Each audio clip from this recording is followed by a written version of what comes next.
है ना। इस योग को अगर जीवन में धारण कर लेंगे तो सहज ही आपस में मेल और प्रेम हो जाएगा। क्योंकि विवाद कहाँ होता है? विवाद क्यों होता है? अहं का टकराव होने से हम लोग विकारों के शिकार होते हैं। जब भीतर में क्रोध उपजता है, काम उपजता है, लोभ उपजता है, ईर्ष्या की भावना आती है ना, तो क्या होता है? आपस में लोग विवाद करते हैं। अगर हमारे अंदर में न अहंकार हो, न किसी तरह का क्रोध भाव हो, न लोभ हो, मोह हो, ईर्ष्या हो, द्वेष हो, तो मेल होगा कि नहीं होगा? होगा ना? बोलिए ना। मोह होगा, मेल टूट जाएगा। भाई भाई में पूज्य महर्षि संत सेवी परम जी महाराज कहते थे कि दो भाई थे, आपस में बहुत मेल था। ये योग देखिए केवल मोक्ष ही नहीं देता है, जीवन में भी आपको सुखमय जीवन देता है। जीवत ही करो आशा, जीते जी मुक्ति, जीते जी दुखों से छुट्टी, जीते जी स्वर्ग की अनुभूति, जीते जी परमानंद की अनुभूति, ये योग देता है। स्वामी राम तीर्थ कहते थे, जब तक तुम अंधकार में रहते हो किसी से आपका स्थायी मेल नहीं हो सकता है। ठीक है? स्वामी राम तीर्थ की पुस्तक में लिखा है, आंख बंद करने पर जो घोर अंधकार देखते हो, इस अंधकार में रहते हुए अस्थाई मेल आपका किसी से नहीं होगा। आकाशीय बिजली जैसे चमक करके समाप्त हो जाती है, दामिनी दमकी रहे घन माही, वैसे ही ये संसार में किसी से भी आपका मेल हो वो टिकेगा नहीं, वो स्थिर नहीं होगा, प्रेम स्थिर नहीं होगा, भाईचारा भी स्थिर नहीं होगी। अगर मेल अगर चाहते हो तो वो कहते थे स्वामी राम तीर्थ के, अंधकार के पार जाओ, मतलब विकार मुक्त हो जाओ। अंधकार में विकार होता है, काम क्रोध लोभ मोह सबकी प्रबलता रहती है अंधकार में। और जिनके हृदय ऐसे अंधकारों से विकारों से भरा है, वो स्वार्थ में, ईर्ष्या में, नाना प्रकार के विकारों के कारण कहीं भी स्थिर प्रेम वो नहीं कर सकता है, निस्वार्थ वो नहीं हो सकता है।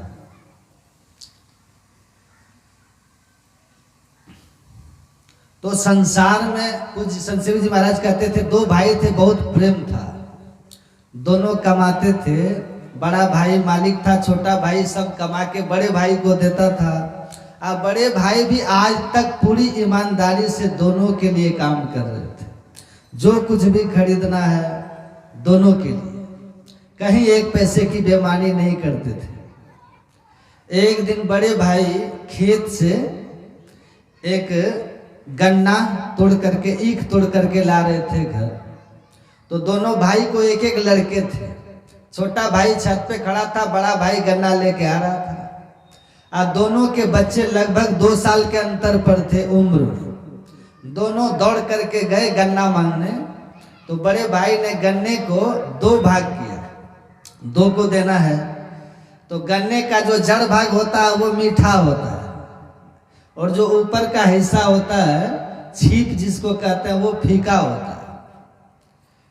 तो उन्होंने, बड़े भाई ने क्या किया कि गन्ने को जब तोड़ा तो दाहिने हाथ में जड़ भाग था, अब बाएं हाथ में छीप। लेकिन भतीजा था बाईं ओर खड़ा, बेटा था दाईं ओर खड़ा। तो जड़ भाग भतीजे के तरफ था और छीप भाग बेटे के तरफ था। तो उसने क्या किया बड़े भाई ने कि अपने हाथ को ऐसे करके दे दिया, इस तरह से कर दिया। सुनिएगा, ध्यान से सुन लीजिए। छोटा भाई नीचे उतरा, बड़ा भाई दरवाजे पर आया और कहा कि अभी इसी क्षण बंटवारा हो जाना चाहिए। कहा क्यों, क्या हो गया? आज तक तुमने जो कुछ किया, हमने जो कमाया ईमानदारी से एक एक पैसे का हिसाब देता हूं, विकास किया हूं। कहा कि अब तक नहीं हुआ, लेकिन अब आगे हो सकता है। कहा कैसे? कहा आप हमको ये गणित समझा दीजिए कि आपने हाथ ऐसे क्यों किया, हाथ ऐसे क्यों किया? कहा हमसे गलती हो गई। कहा अगर एक गन्ने में आप बेटा और भतीजा का भेद कर सकते हैं तो आगे आप कुछ भी कर सकते हैं। इसलिए बंटवारा हो जाना चाहिए। अब दृष्टि आपकी बदल रही है। एक बड़े महापुरुष हुए संत ज्ञानेश्वर, दक्षिण भारत में, महाराष्ट्र। बाल संत थे, जन्मजात संत थे। इतने श्रेष्ठ महापुरुष हुए, अद्वैत सर्व खलविदम ब्रह्म, सब जीव मात्र में ब्रह्म दर्शन करने वाले। वो कहते थे ब्राह्मण कुल में जन्म हुआ था, लेकिन दक्षिण भारत में जातिवाद इतना, पहले तो सब जगह ही था, लेकिन उधर इतना प्रखर था छुआछूत की भावना, लेकिन संत ज्ञानेश्वर नहीं मानते थे। सबको गले लगाना, सबके घर में खाना, जिसके कारण जाति के लोग ही बहुत विरोध किए उनका। एक बार एक भैंस जा रही थी, कुछ ब्राह्मण लोग थे, उन्होंने कहा कि तुम कहते हो कि नाम रूप काल्पनिक है, सब में एक ही तत्व है, ब्रह्म तत्व है, तत्व सत्य है, और शरीर जो है वो काल्पनिक है, जड़ है, परिवर्तनशील है। आत्म तत्व की दृष्टि से सब एक है, तुम कहते हो, कोई भेद नहीं है। भगवान कृष्ण ने कहा ना, विद्या विनय संपन्ने ब्राह्मणी गविहस्तनी सुनी च स्वपाके च पंडित समदर्शन। विद्या विनय से संपन्न कोई ब्राह्मण हो, गाय है, हाथी है, चंडाल है,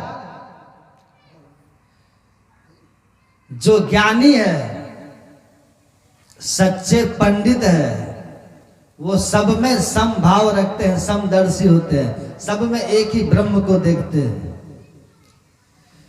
तो वो कहते थे सब ब्रह्म के ही प्रकटीकरण है, इसलिए भेद दृष्टि पाप है। क्या है? ऊंच नीच का भाव रखना पाप है। तो एक भैंस जा रही थी, तो कहा कि ये ज्ञानेश्वर ही है, तो ये भैंस भी ज्ञानेश्वर है। संत ज्ञानेश्वर ने कहा समस्त जगत ज्ञानेश्वर है, अर्थात एक ही है, ब्रह्म ही है। दो लाठी कस के कहा अगर भैंस को मारेंगे तो तुम्हारा पीठ फटना चाहिए। कहा भैंस को दो डंडा कस के मारा गया, भैंस को कुछ नहीं हुआ, ज्ञानेश्वर की पीठ फट गई। सोचिए, इतने महान जन्मजात योगी थे संत ज्ञानेश्वर। उन्होंने गीता पर टीका लिखा है, सुनिए ध्यान से, ज्ञानेश्वरी गीता नाम है, ज्ञानेश्वरी गीता, बहुत मशहूर टीका है उनकी। महज 21 साल की इस टीका को पूरा करके और 21 साल की उम्र में ही उन्होंने कहा मेरा काम अब हो गया, अब मैं चलता हूं, और शरीर का त्याग कर दिया। उस गीता के पहला श्लोक सुनिए, जहां से शुरू होता है गीता, धर्म क्षेत्रे कुरुक्षेत्रे समवेता युयुत्सवः मामका पांडवस्यैव किम अकुर्वत संजय। कहते धर्म क्षेत्र कुरुक्षेत्र में युद्ध की इच्छा से उपस्थित हुए मेरे और पांडु के पुत्रों ने क्या किया, हे संजय मुझे बताओ। धृतराष्ट्र पूछ रहा है संजय से, जो हस्तिनापुर में वेदव्यास की दी हुई दिव्य दृष्टि से सब कुछ साफ साफ देख करके और उनको कमेंट्री सुना रहा था। देखिए ध्यान से सुनिएगा, जरा सा भी चूक नहीं हुई। ज्ञानेश्वर कहते हैं सारी महाभारत इसी श्लोक में, सारी महाभारत, सारा युद्ध लड़ाई झगड़ा, द्रौपदी का चीर हरण, राज अज्ञातवास जो कुछ भी हुआ है पांडवों के साथ, सारा का सारा विवाद इसी श्लोक में छिपा हुआ है। संत ज्ञानेश्वर कहते हैं किस श्लोक में? मामका पांडवस्य, मेरे और पांडु के पुत्र ने। धृतराष्ट्र को दुर्योधन अपना पुत्र दिख रहा है, युधिष्ठिर अपने भाई का पुत्र दिखता है, और मेरा पुत्र मैं और मोर तोड़ते माया। मेरा पुत्र का जो मोह है, उस मोह ने उसको ऐसा पुत्र का मोह, मेरा पुत्र, ये मोह उसको ऐसा अंधा कर दिया है, ऐसा अंधा कर दिया धृतराष्ट्र को कि उस मोह की बंधी हुई पट्टी उसको युधिष्ठिर का कोई गुण देखने नहीं देता था।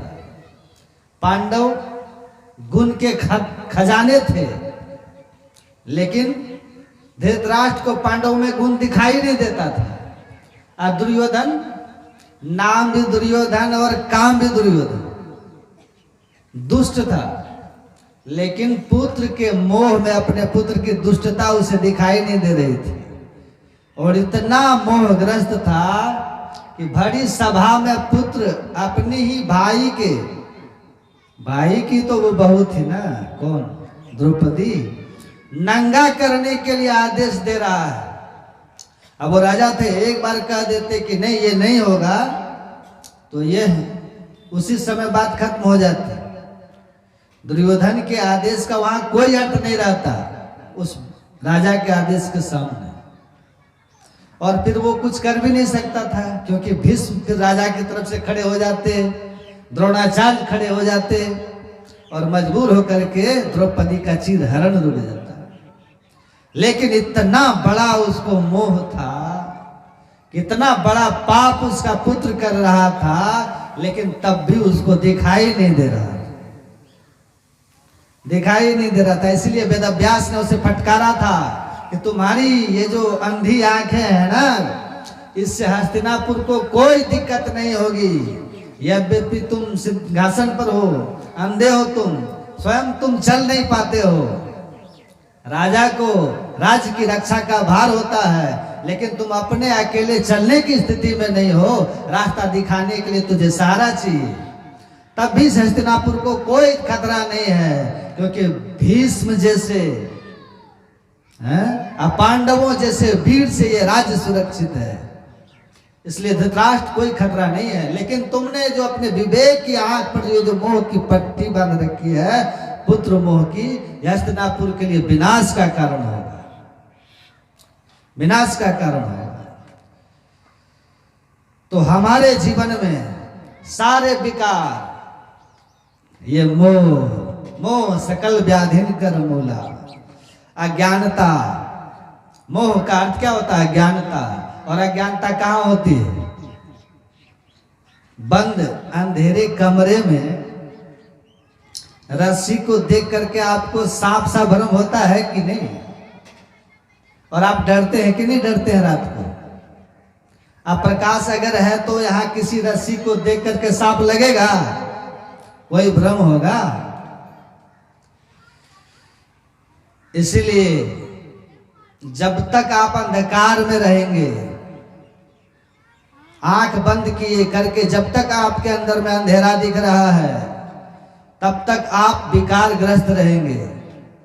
आपसे भूल चूक होती रहेगी। इस नगरी में तिमिर समाना भूल भरम हर बार, कोई न कोई भूल होती रहेगी। उसका फल आपको नरक और दुख के रूप में, अपजस के रूप में आपको भोगना ही पड़ेगा। खोज करो अंतर उजियारी, छोड़ चलो नौ द्वार। खोजिए आप अपने अंदर में प्रकाश, और नौ द्वारों से ऊपर उठ जाइए। नौ द्वार से ऊपर उठ के 10वें द्वार में जाइए, अंतः प्रकाश पाइए। पूज्यपाद महर्षि संत सेवी परमहंस जी महाराज कहते थे कि जैसे रात में दीपक जलाते हो तो कीड़े फतंगे आते हैं, उसमें जल करके खत्म हो जाते हैं। उसी तरह जब अपने अंदर में प्रकाश का दिया जलता है तो काम क्रोधादि विकार जो हैं ये कीड़े फतिंगे उसमें आकर के जल जाते हैं और हमारा हृदय पवित्र हो जाता है। आप लोगों ने सुना होगा संत के रूप में बड़ी प्रसिद्धि जिन्होंने पाई थी, दुर्भाग्य से आज वो जेल में है, आसाराम बापू। कुप्पा घाट आश्रम आए थे तो महर्षि संत सेवी जी महाराज बाद में भी आए थे, पूज्य आचार्य श्री के समय में भी आए थे, पूज्य हरनंदन बाबा के समय में भी आए थे। तो इनके समय में जब वो पूज्य संत सेवी जी महाराज के समय में जब आए थे तो मैं भी था, तो उन्होंने पूज्यपाद के कमरे में जाकर के कहा आपके कमरे का वातावरण तो बड़ा शांत है, अगर आप देसी गाय का घी, देसी गाय के दूध का जो घी होता है उसके दिया जलाएं तो ये कमरे का वातावरण और पवित्र हो जाएगा। पूज्यपाद महर्षि संत सेवी परमहंस जी महाराज ने कहा कि बाहर दिया जलाकर, घी के दिए जलाकर कमरे का वातावरण साधु शुद्ध नहीं करता।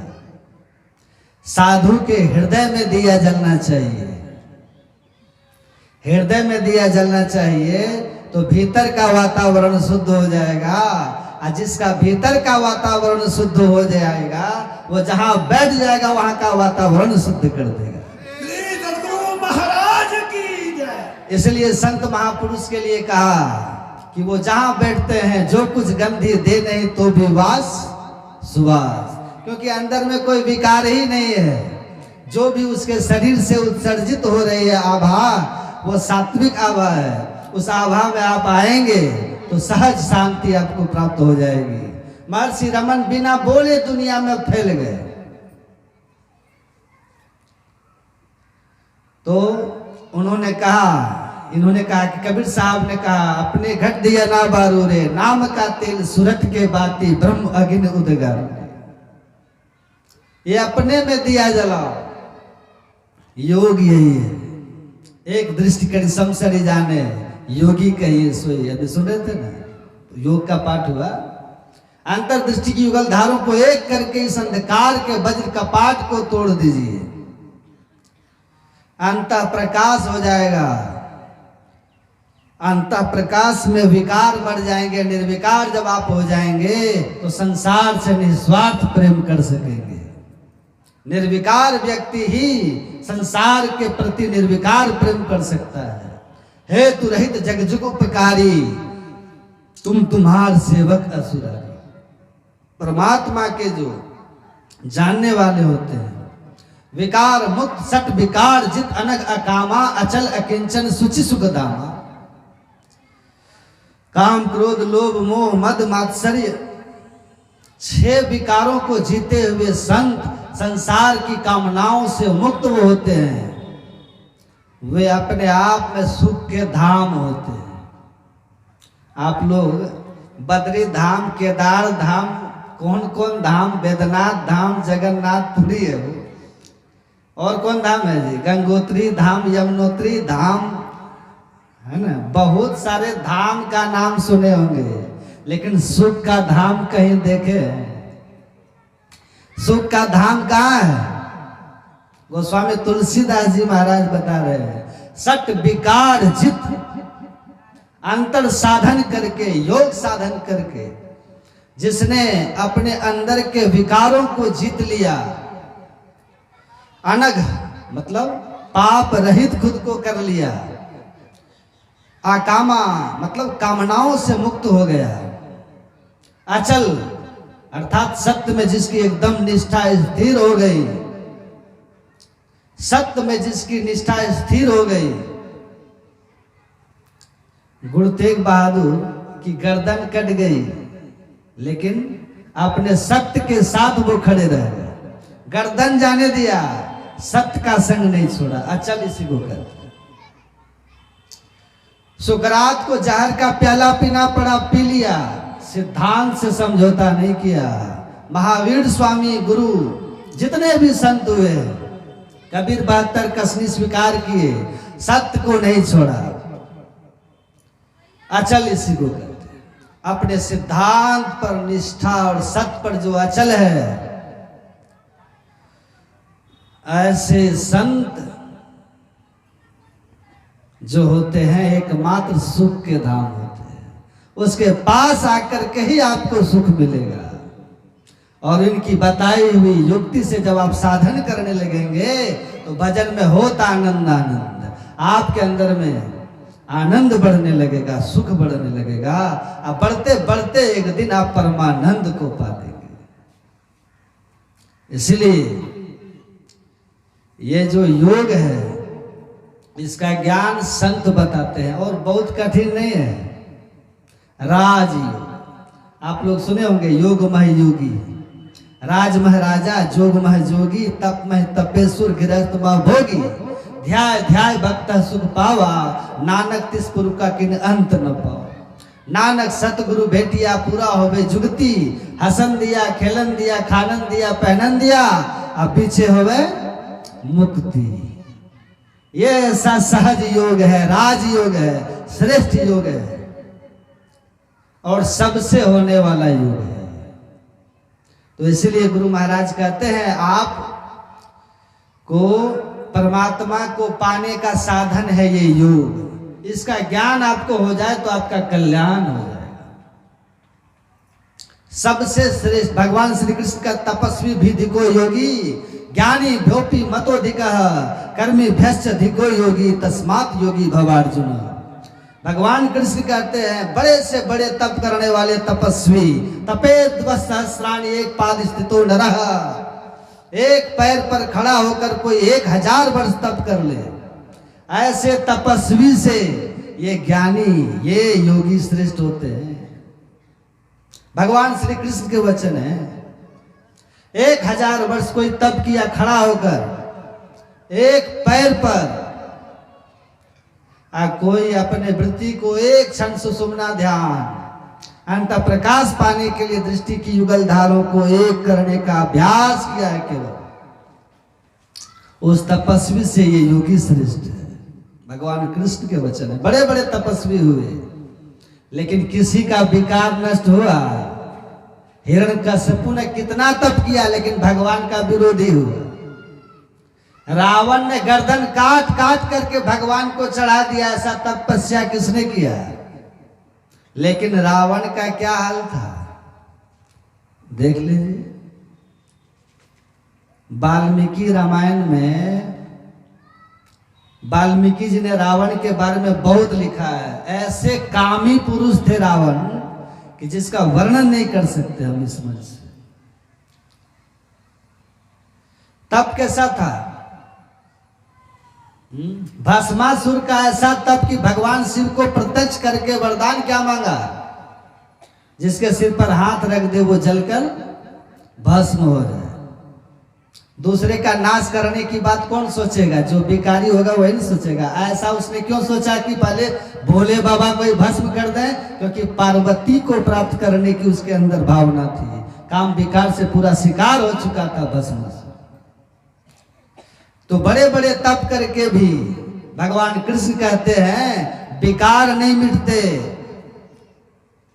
योग की साधना करोगे, सतगुरु सतगुरु निधि पुकारत छीजत पाप समूह रहे। जैसे गुरु के दिए हुए मंत्र को आप जपना शुरू कर देते हैं, आपके अंदर के विकार हटते चले जाते हैं। गुरु नानक देव कहते हैं मूत पलीती कपड़ा होई, दे साबुन ले ये सो धोई, भरी मति पापा के संग सो धोवे नावे के रंग। गुरु नानक कहते हैं जैसे आपका कपड़ा गंदा हो जाता है तो साबुन सरफ मार करके उसको साफ करते हो, उसी तरह जैसे आपके अंदर में पाप वृत्ति जो है, जैसे ही गुरु मंत्र का जप करना शुरू कर देते हैं, पाप वृत्ति वहीं से आपकी हटनी शुरू हो जाती है।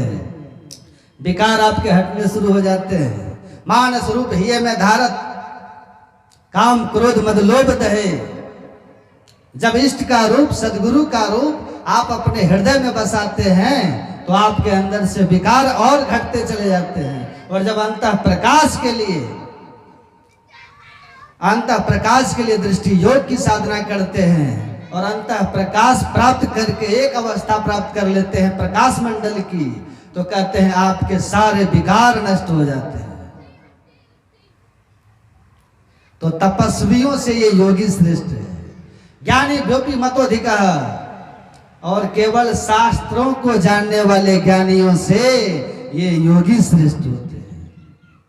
सारे शास्त्र आपको याद है, बैसाख सकलो साख ग्रंथन की रहे जानत को, अध्यान बिनु मन अथिर जो तो शांति नहीं पावे सो।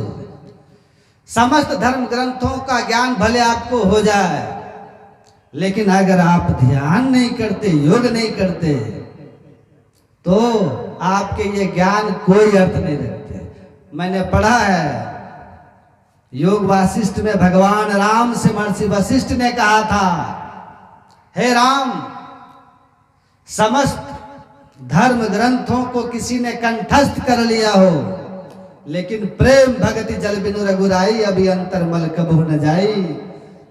लेकिन प्रेम भक्ति के जल से जिसने अपने हृदय को नहीं सिंचित किया, उसके समस्त धर्म ग्रंथ मृत्यु काल में ऐसे ही व्यर्थ हो जाते हैं, उसका साथ छोड़ देते हैं। जैसे पंख उगाने पर पक्षी के बच्चे अपने पूर्व माता पिता के घोंसले का त्याग कर देते हैं, अर्थात वो ज्ञान उसके काम नहीं आता,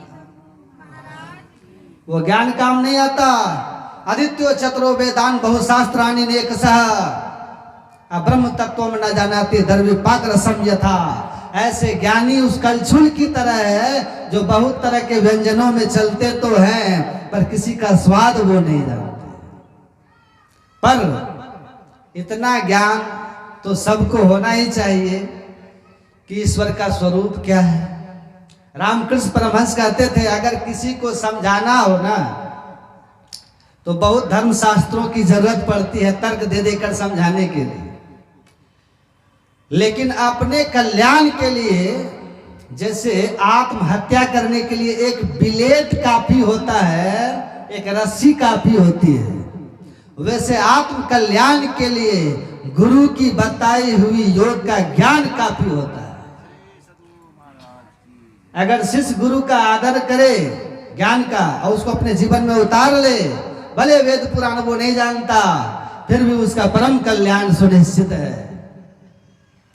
तो इसीलिए कहा कि धर्म शास्त्र बहुत याद है, लेकिन अगर सदगुरु की सदयुक्ति से योग साधन नहीं करते, तो वो कहते हैं ऐसे ज्ञानियों से ये योगी बहुत श्रेष्ठ होते हैं। कर्मी भैश्च अधिको योगी, बहुत तरह के कर्मकांड जो होते हैं, यज्ञ जो होते हैं, रुद्र महायज्ञ, विष्णु महायज्ञ, बहुत तरह के यज्ञ हैं। इन यज्ञों के फलस्वरूप स्वर्ग का संस्कार मिलता है, पुण्य से स्वर्ग मिलता है, लेकिन पुण्य छीन होने पर फिर संसार चक्र मिलता है। लेकिन उन कर्मकांडियों से ये योगी बहुत श्रेष्ठ होते हैं। क्यों? क्योंकि भगवान कहते हैं इस योग के आरंभ का नाश नहीं होता। नेहा विक्रम नास्वस्ति प्रत्यवायोर न विद्यते स्वल्पम अभ्यस्य धर्मस्य त्रायतो महतो भया।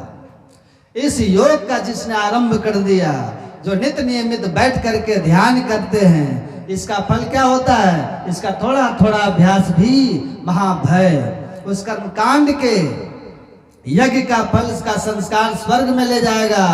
पुण्य छीन होगा, छीने पुण्य मर्त लोके विसंति। फिर ये आप कहाँ जाएंगे, कौन कौन कुंजोनी में पता नहीं, लेकिन इस योग के आरंभ का कोई नाश नहीं होगा। एक बार आरंभ कर देंगे तो आपको मरणोपरांत फिर ये मनुष्य शरीर ही मिलेगा। और जब तक आप परम पद तक नहीं पहुंच जाएंगे, इसका संस्कार मोक्ष में जाने का, ये मोक्ष पद तक पहुंचा कर के ही आपको दम लेगा। इसलिए भगवान कहते हैं शास्त्र ज्ञानी हो, चाहे तप तपस्या करने वाला हो, और चाहे बहुत बड़े बड़े यज्ञ का कोई करने वाला हो। हे अर्जुन, इन सभियों में सभी से जो योगी होते हैं, जो बैठ करके ध्यान साधन करते हैं, सबसे श्रेष्ठ होते हैं। इससे विकार दमन होता है, मोक्ष की गति होती है, और जब तक मुक्ति नहीं हो जाती पुनर्जन्म सिर्फ मनुष्य शरीर में होता है। तो ऐसा महान योग है ये, इसीलिए सभी संतों ने इसका प्रचार किया है और कहा है कि आप सब कोई कर सकते हो, बस खान पान को पवित्र रख करके संसार के काम धंधों को करते हुए आप समय निकाल करके इस साधना को कीजिए। गुरु महाराज कहते हैं भाई योग हृदय वृत्त केंद्र बिंदु जो चमचम चमके ना, वो जो विकार से मुक्त होने का जो मार्ग है योग हृदय, दोनों आंखों के ठीक मध्य में जिसको सुषुम्ना शिव नेत्र कहते हैं, चमचम चमकता है। लेकिन कब नजर जोड़ी धसी ताही में धुन सुनी पावे। जब आप दृष्टि युगल धारों को आपस में जोड़ दोगे, एक दृष्टि करी समसर बाएं दाएं दृष्टि की धारें जब अंदर में मिल जाएगी तो इड़ा और पिंगला का जैसे संगम होगा, सुषुम्ना में अंतः प्रकाश हो जाएगा। कहते ये बहुत सहज है, बस आराम से बैठिए और कीजिए, प्रकाश होगा। धुन सुनोगे और धुन सूरत शब्द की करे कमाई, निज घर जावे ना और निज घर में निज प्रभु को पावे अति हुलसावे ना। तो बस इतना ही है कि बैठिए, सुबह शाम समय निकालिए और ध्यान साधना कीजिए। तो ये दृष्टि आपको खोलनी है, गुरु यही करते हैं। सुमिरत दिव्य दृष्टि ये होती और अंत में आत्म दृष्टि होती है। ये मूल ज्ञान है, ये हमारे धर्मशास्त्र का ज्ञान है। संत के शरण में आएंगे तो ज्ञान आपको मिलेगा, अपने धर्म में निष्ठा होगी, दृढ़ होगे और गौरव महसूस करोगे कि हमने इस वैदिक धर्म के अनुयायी हैं जिसके ज्ञान के बाद जाके कोई कुछ कह नहीं सकता है। और नहीं तो आपको अपने धर्म में बुराइयां नजर आएगी, आप बड़े ढीले ढाले रहेंगे। परिणाम होगा कि न लोग बनेगा न परलोक बनेगा। तो बस ऐसे ही जो ज्ञान है इसको हम लोग संत मत के मंच से सुनाते रहते हैं, उसका प्रचार प्रसार करते हैं। ज्ञान योग भक्ति ईश्वर भक्ति सार भक्ति आओ भक्त सार भक्ति करू हो, असार भक्ति करी भ्रमत जगत रही, भक्ति श्रम निष्फल हो। तो भक्ति श्रम निष्फल नहीं हो, ये सार भक्ति को जानिए और कीजिए, आपका परम कल्याण होगा। पूज्यपाद ने इस संत मत पर बहुत कृपा की, बड़े ऊंचे ऊंचे जगह पे जाके गुरु महाराज के ज्ञान को फैलाया है। गुरु की तन से पहले सेवा की, फिर गुरु की साहित्य से सेवा की, फिर गुरु के ज्ञान को अपने जीवन में उतार कर सेवा की, उस ज्ञान को प्रमाणित किया संत शिव जी महाराज ने। तो तीनों तरह की सेवा सदगुरु महाराज की इन्होंने करके सदगुरु महाराज की कृपा से उस अवस्था में पहुंचे जहां हम लोग उनके सामने आज हैं और हम लोग उनको गुरु की आज हम लोग पूजा कर रहे हैं। मैं उनको जितना भी कहूं उनके बारे में, उनकी महिमा को खत्म नहीं कर सकता। मैं उनके चरणों में नमन करता हूं और उनसे ये प्रार्थना करता हूं कि हम लोग पर भी, आप सबके ऊपर भी इनकी कृपा दृष्टि हो और हम लोग भी गुरु महाराज आपकी कृपा से अपने आध्यात्मिक उन्नति कर सके। आप लोग का शुभ हो, मंगल हो। मैं तीर्थंकर बाबू, इनके बड़े भाई श्याम सुंदर बाबू, तीर्थार्थ बाबू, गुरुदेव शाह शिक्षक जो है, इतना सुंदर प्रोग्राम इन लोगों ने किया, मुझे यहाँ आमंत्रित करके और सदगुरु के ज्ञान को कहने का अवसर दिया। सबका शुभ हो, सबका मंगल हो, इसी शुभकामनाओं के साथ मैं अपनी वाणी को विराम देता हूँ। श्री सदगुरु महाराज की।